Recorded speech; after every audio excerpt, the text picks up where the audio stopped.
At 79, life has taught me countless lessons. Yet there's one choice I look back on with deep regret: deciding to move into a nursing facility. At the time, it felt like the sensible option. My family gently pushed for it, assuring me that I would have all the care, comfort and security anyone my age could want.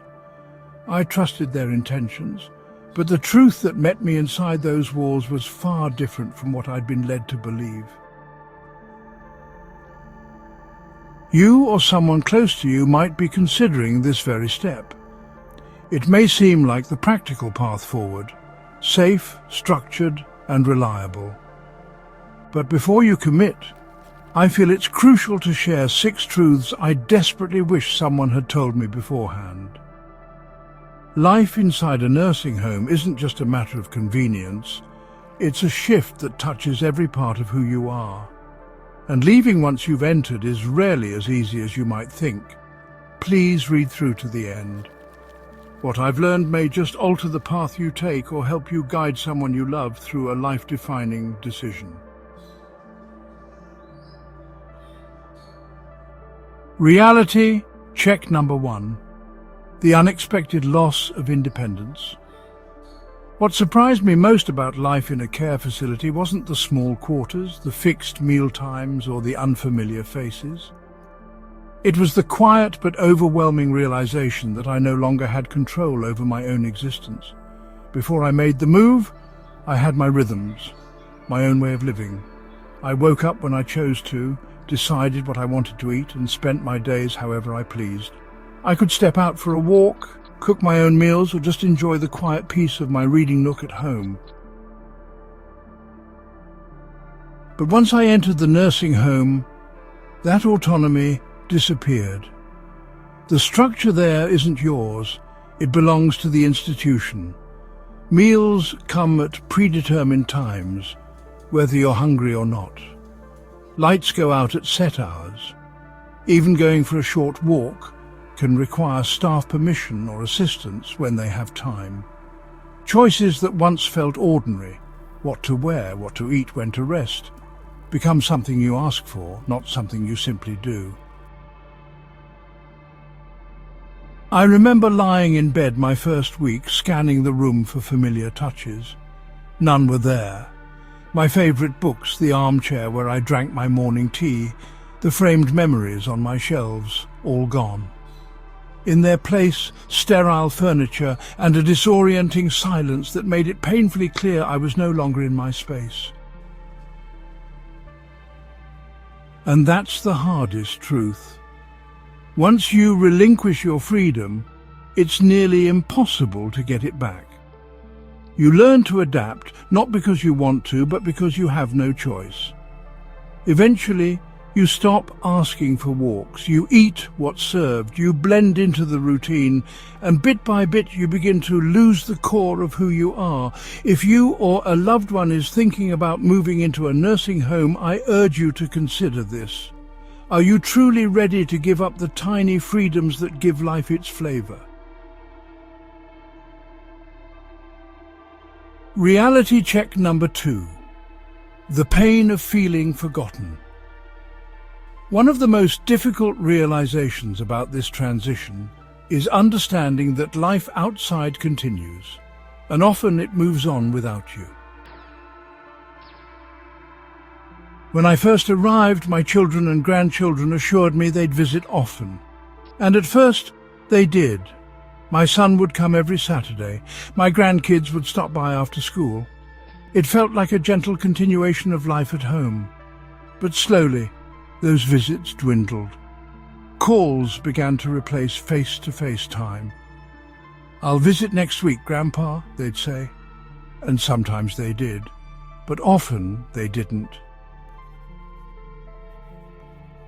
Holidays, once filled with family and laughter, became quiet affairs. Promises to drop by would fall through. I found myself alone more often than not, sitting in the shared lounge, watching the entrance and hoping someone, anyone, would remember me that day. It wasn't that they stopped loving me. Life just happened to them, as it does. People assume that once you're in a nursing home, your needs are met, that you're okay, that you're adjusting. But the truth is, when you're out of sight, it's heartbreakingly easy to become out of mind. There were many evenings I debated calling my daughter. I'd hold the phone in my hand, afraid I might sound needy or desperate. I didn't want to guilt her or seem like a burden, so I often put the phone back down without dialing. That's when it hit me. This was my new normal. Watching days pass, wondering if someone would reach out. Ask yourself or your loved one this hard question: are you prepared for that kind of loneliness? Even with the best intentions, distance can deepen and the ache of being left behind grows heavier each day. Reality check number 3, losing my purpose. I believed moving into a nursing home was simply a change in address. What I didn't anticipate was the loss of my very sense of purpose.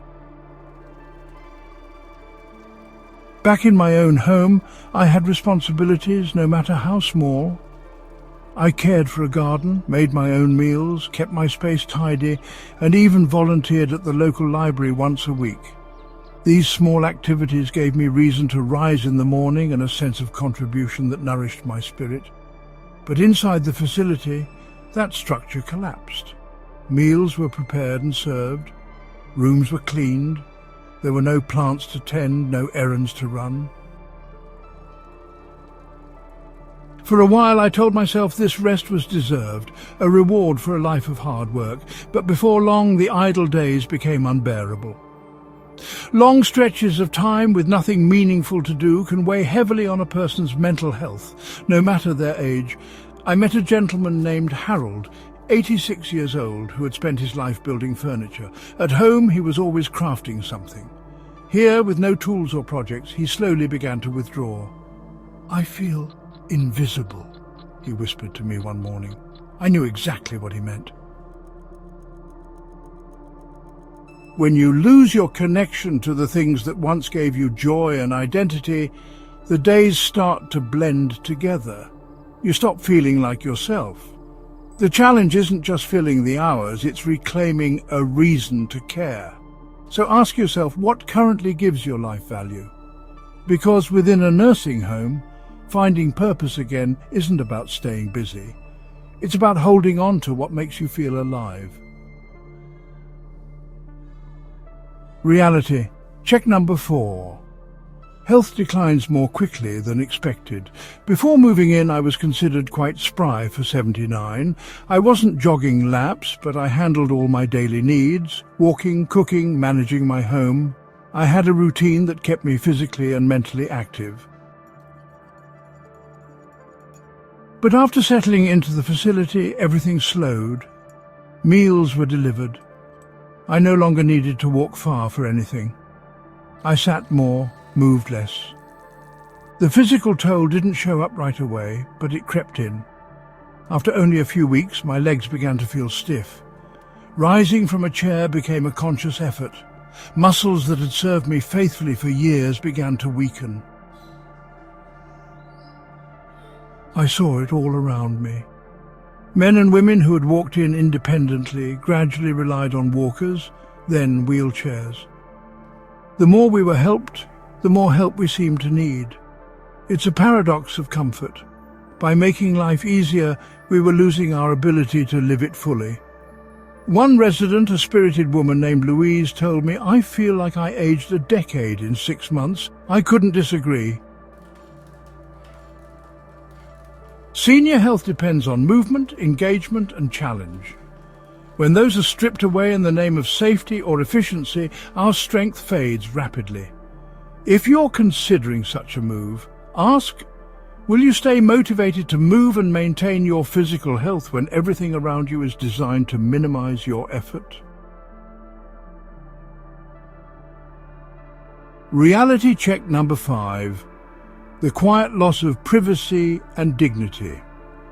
There's a subtle erosion of dignity that occurs in nursing homes, something most people don't talk about until they've experienced it. At home, I had space, solitude. I could shut my door, reflect in silence, or follow my own schedule. In the nursing home, that privacy vanished almost overnight. Staff came and went freely. Scheduled checks were routine. Even personal moments, bathing, dressing, toileting, often required help. They were kind, yes, professional. But that doesn't make it easier. I had to accept that needing help was now part of my reality. It's humbling, and sometimes humiliating. Meals offered little variety. If you didn't like what was on the menu, well, that was unfortunate. Sharing a room? That's another loss. My roommate was respectful, but I heard stories from others. Snoring, arguments, poor hygiene, unpredictable behavior. No matter how cozy you try to make your room, it never truly feels like yours. And that's the cost. Dignity and agency are slowly chipped away. When someone enters your room without knocking, when you're spoken to like a patient instead of a person, when your life becomes a list of tasks in someone else's schedule, it changes you. Ask yourself honestly, are you ready to surrender the privacy and personal control you've spent a lifetime earning? Reality check number 6. Leaving isn't as easy as it seems. When I first arrived, I reassured myself, this is just temporary. I thought if I didn't like it, I'd simply move back home. But that illusion faded fast. My home, which once held my life and memories, became vacant. My children had started removing things they assumed I didn't need. They even considered renting it out. When I said I wanted to return, they hesitated. Are you sure you're up for that? Wouldn't it be safer here? Meanwhile, months of reduced activity had taken their toll. I wasn't as strong, I wasn't as confident. The independence I once had now felt far away. Others here told similar stories. They thought they were just trying it out. But their homes were sold, their savings tied up in care, their health now diminished. They couldn't go back, even if they wanted to. That's what no one tells you. The nursing home feels like a choice at first, but it quickly becomes the only option. It becomes your whole world, and the life you once had starts to feel like a dream you can't quite return to. If you're facing this decision, ask, are you ready for the possibility that once you move in, going back may no longer be realistic? I don't regret aging. There's great wisdom and grace in growing older. But I do regret thinking a nursing home was the only viable path. I entered expecting peace and security. What I found was a system that quietly stripped away my autonomy, my self-worth, and my daily joy. That doesn't mean all nursing homes are bad. Some truly offer the care people need. But before choosing this route, reflect deeply on what it will cost. Not just financially, but personally. If I could go back, I'd explore every alternative: in-home care, community programs, shared housing, and more. I would fight harder to protect my freedom. Because your daily life, your routines, your choices, your control is worth defending for as long as possible. Thank you for taking the time to reflect with me today. If this message helped you or someone you care about, please share your thoughts. We're all part of a community built on elderly wisdom, and your voice matters.